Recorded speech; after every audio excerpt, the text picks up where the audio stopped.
Kamu makan lebih sikit, Hafiz. Nanti siang banyak benda kamu nak kena tolong mak ni. Baiklah mak, tapi dah kenyang lah. Hafiz. Kamu ni sakit ke, Hafiz? Taklah mak, ini suplemen kesihatan je. Oh, ye ke?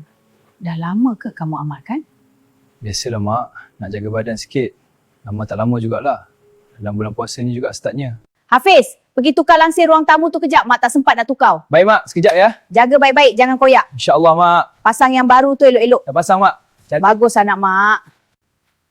Lepas tukar langsir, pergi tukar sarung cushion tu sekali tau. Baik bos. Aina, jom kita anyam ketupat. Banyak lagi tak siap. Boleh je mak. Jomlah kita bahagian depan tu biar Abang Hafiz je buat. Lemang pun kita kena siap malam ni tau.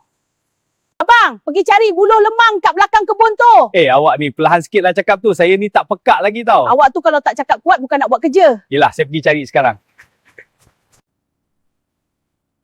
Hafiz, mak perasan sekarang kamu dah lain sekarang ni. Lain macam mana tu mak? Dulu kamu selalu termenung. Buat kerja sikit cepat penat. Sekarang macam dah berubah. Cik berubah pun Aina yang mulakan. Tu dia bagi saya amalkan suplemen dari RTR. Kalau tak, tahulah jadi apa dah sekarang ni. Betul tu. Lah produk RTR ke, mak dengan ayah kamu pun dah amalkan dah.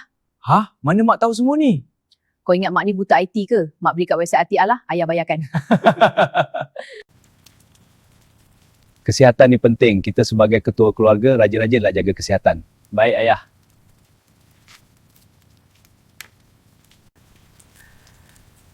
Ayah ni bukan apa Hafiz. Risau kamu jadi apa-apa nanti susah.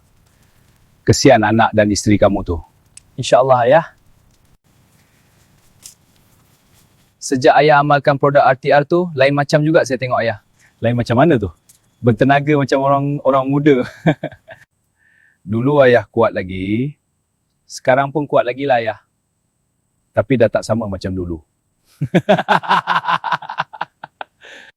Ayah, lemang kita dah hangus ni. Alahai, hangus pula dah. Rancak sangat borak.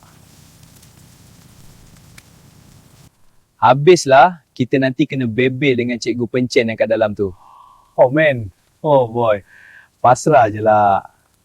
Kadang bukan lemang yang penting, tapi masa yang kita habiskan bersama keluarga dan juga kesihatan diri